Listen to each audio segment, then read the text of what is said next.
Okay, thank you. So I'm presenting a project in progress. In fact, as far as the research is concerned, the research has barely begun because we are still in the field collecting more data. And by we, I mean myself and my long-term collaborator, Stephen Whitefield. So what do we do with this project? Well, we started out with a monograph which we published a little over a year ago on representation in Europe, where we essentially argued that all is good and well. Parties do a much better job than their image is in the public and in the academic and scholarly literature.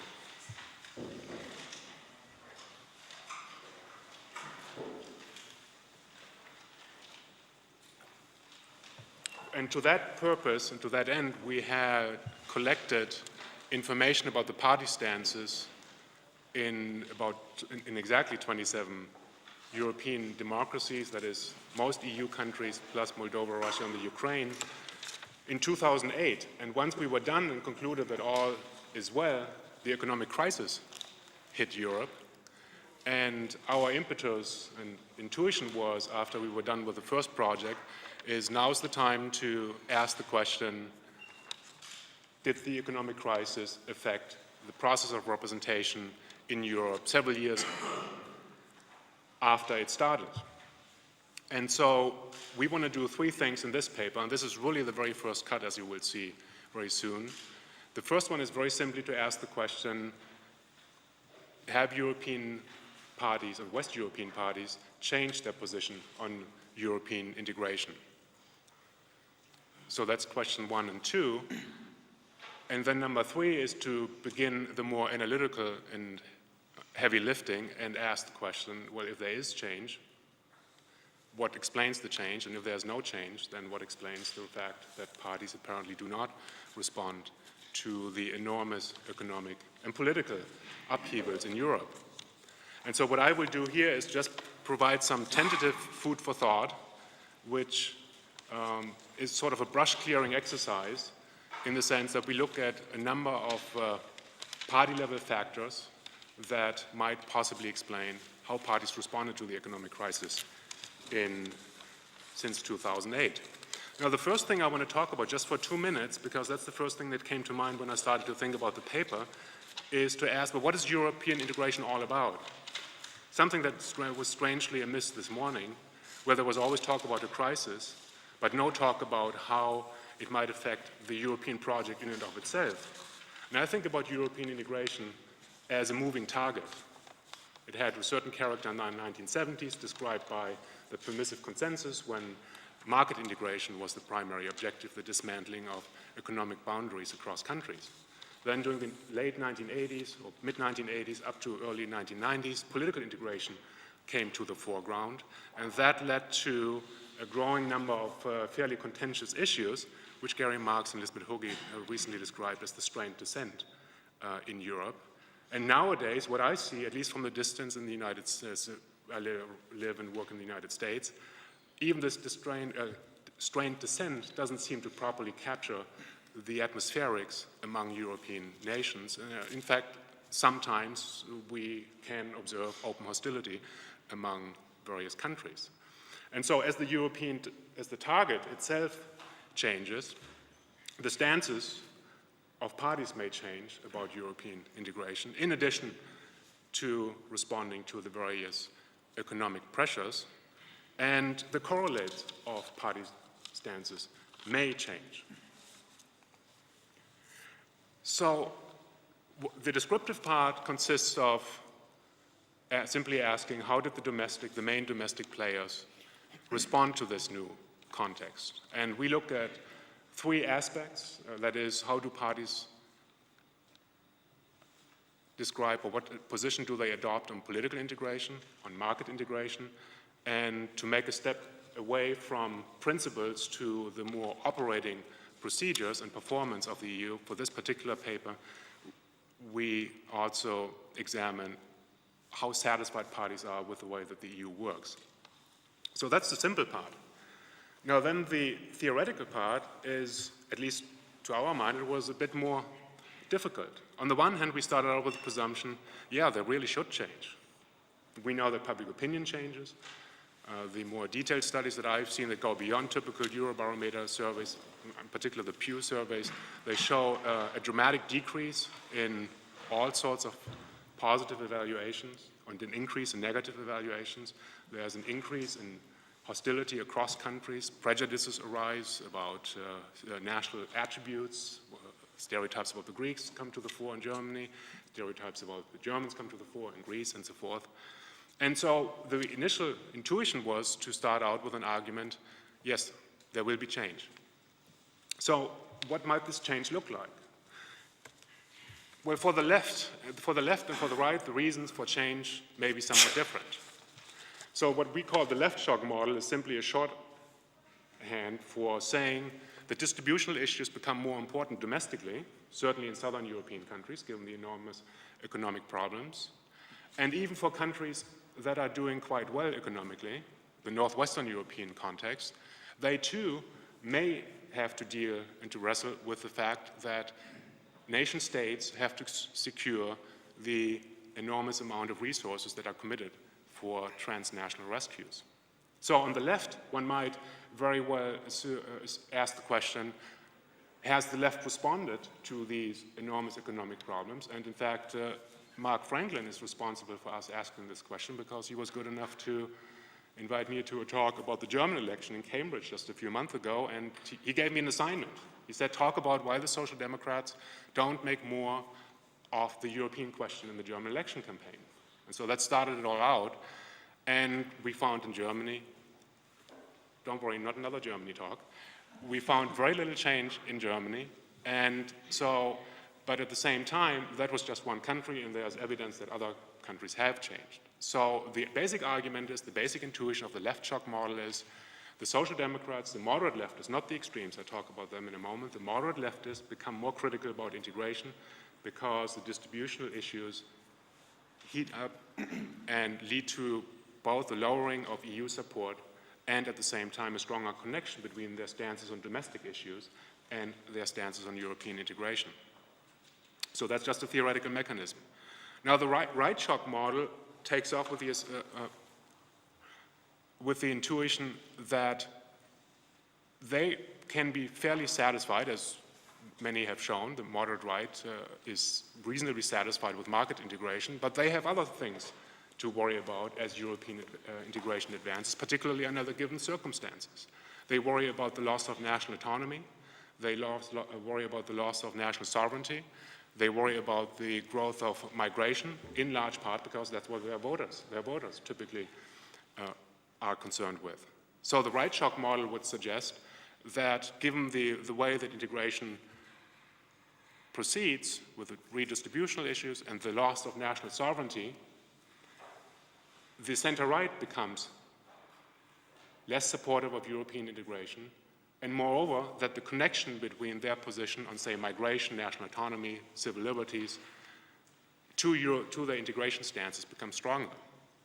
So in the paper, we, of course, reference the appropriate kind of literature, and so there's enough in the literature to back up these theoretical mechanisms which lead one to expect change. But that's not the only thrust that's out there. There's also a thrust out there that suggests no change at all.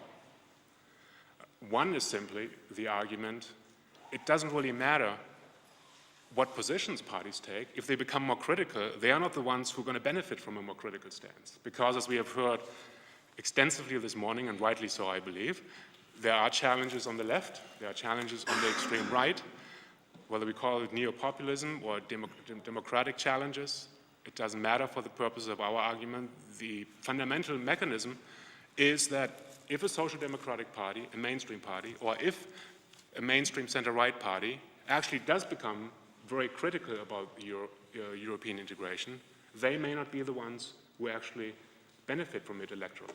In fact, they may make it worse for them, for their own situation, because they legitimize the issue, and the so-called extremes, which are really not that extremes in many ways any longer, they may actually become more legitimate in the eyes of voters. So that's Magritte's argument about how mainstream parties can legitimize issues at the fringes. Another argument is simply Ian Budge's argument. He says parties can't change all that much in difficult situations because they have a history. And because they have a history and a historical commitment and an image, if they move, they lose credibility. It's connected to the previous argument, but it stands on its own as well. And so there are at least two mechanisms that are well established in literature which suggest stasis, no response to the European crisis at this point. And once one goes through the various arguments that are relevant for the question of this paper, we at least up to this point couldn't come up with a good criterion to decide which one is right. And so that's what we try to figure out with this particular paper for West European countries. How much validity does the left shock argument have? How much does the right shock have, as opposed to the competitive status quo model? So the baseline expectations are very simple. The first one is, based on what we know from prior research, we expect that mainstream in 2008, early on, or right before the economic crisis, is more supportive of integration than the extremes. That's what we have known for quite a while, and that's the sort of knowledge that we carry, at least I carry around in my head, based on Marx's work and Benoit and Lever and so forth. So the left shock model assumes that since 2008, extreme and moderate left parties become more skeptical, and the way the EU has handled the crisis is directly connected to the argument. The same with hypothesis 3 and hypothesis 4. The key evidence is derived from two expert surveys. One we conducted in late 2007. That's actually the Central East European component, which I ignore for now, in 2008. And the second one, we are still in the field. We are at the very tail end of it in 2013, which includes 114 parties in Western Europe. We are almost done. We are waiting for one or two more responses. Maybe I'm going to hit up one of you in the room here. About 90 parties in Central Eastern Europe. Response rate is quite good, so I thank, I know the several respondents are here, so I thank them for actually responding to our request. And we include, which parties did we include? All significant parties. What does that mean? They had to have at least 2% of the nationwide vote if they gained a national parliamentary representation.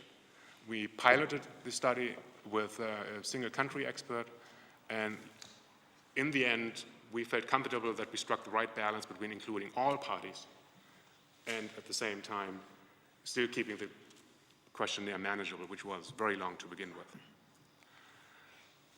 Integration stances were measured with the three questions that you see here. How about the EU? Where do parties stand on creating a politically unified Europe? Market integration, the same basic logic in terms of the question wording, and then EU regime evaluations, just covered up a tiny bit on the screen too. How do parties evaluate how well democracy works in the EU? So that's the first slice. And 2000, that's the connection between unity and market integration in 2008, and democracy evaluations and the two principal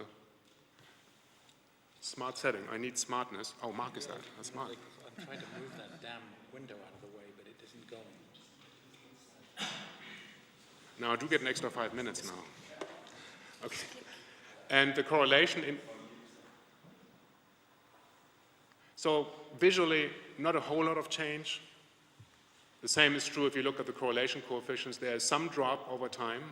There's a little bit of change, and I say just a moment more about it, but the overall picture is one of strong stability. Parties that were pro-European in 2008 are also pro-European in 2013. Now the next three graphs are just quickly a visual display of the parties that were included in both surveys. So this one is the 45-degree line, indicates, oh, I should do it up here, integrates perfect, adopting the same position at both time points, and deviation from it mean either movement towards integration or away from integration over time. And below the line means that parties move towards integration. Is that right? Okay, one way or the other. And the point here is that there is variation, but again, there's very strong over time stability. That's true for market integration, and it's true for EU regime evaluations as well. So again, a high degree of stability here. Now, to model these various stances in a somewhat more formal way, we include the salience of integration. We wanted to understand to what degree do these domestic issue positions connect to integration stances. And the paper walks you through all the domestic issue positions on left-right. We avoided the left-right general scale, ideology scale. We did use specific indicators on welfare, on equality, in order to have an issue-based measure for both the economy and for cultural issues on immigration, on civil liberties, and on political rights. And that's the focus for the next couple of and final pictures. There are 3 points I want to drive home here from the more formal analyses. I'm not going to throw tables at you. No, I will actually. The first one is just to formalize the finding that most of the variance exists at the party and country level and not at the change over time level. And there may be, for those of you who like panel data analysis with a multi-level approach and XT mixed, what this does is these numbers are the variances located at each level, and and if you add them up, and you can calculate the percentages of variance located at each level. And what it shows is that about 91% of all the variation across time and region and space is located at the cross-party and cross-country level. Only 9% of change that we observed between 08 and 13 is located at the party level. So that's the formal argument. Perfect. The formal piece of evidence to suggest that we really should first and foremost understand cross-national and cross-party behavior as opposed to cross-time behavior of each individual party. So the second point is that squares nicely with what we have heard this morning. The biggest change occurs at the extremes. And that change is really almost dramatic. The coefficients for extreme parties, and they are the communists and nationalists alone, so it's a very conservative approach, indicates that extreme parties are nearly 2 scale points away from all the other parties on a 7-point scale in 2013. In 2008, the difference was 0.5. So there's almost a 300% increase in the size of the distance of the extreme parties to the mainstream parties. So the mainstream parties stayed the same, the extreme parties became even more extreme. That's the second point. And there's very little change on the connection between cultural and economic issues. If you look, for example, just as one example, it's predicting political stability on the basis of economic left-right. And these are the two standard 96%, 95% confidence intervals. What is 2 standard deviations? So almost all of the cases are in here. As you move from the economic left to the economic center right, in both years, support increases. No change. That's the key message here. The reverse takes place for cultural issues. As you become culturally conservative, support for integration decreases, roughly to the same degree in 2008 and 2013. Thank you. No. That was a spectacular slide, I must admit. So, tentative conclusions. 4 findings, 3 of which I talked about. The extreme left and right-wing parties are distinctly more anti-Europe than they already were. Integration stances are remarkably stable over time, as is the social basis of parties' integration stance. I didn't have time to talk about the 4th point. And the first clear implication is, I would predict, like many of you probably would, a resounding success of extreme right-wing parties on the basis of what I see in our data, programmatically speaking. They offer the clear choice to Eurosceptic voters. And then the next question is, well, what does all of this mean for the representation of voters who supposedly have become more Eurosceptic? And so that will be the next step and perhaps the nature of the talk of another presentation. Thank you. Yeah.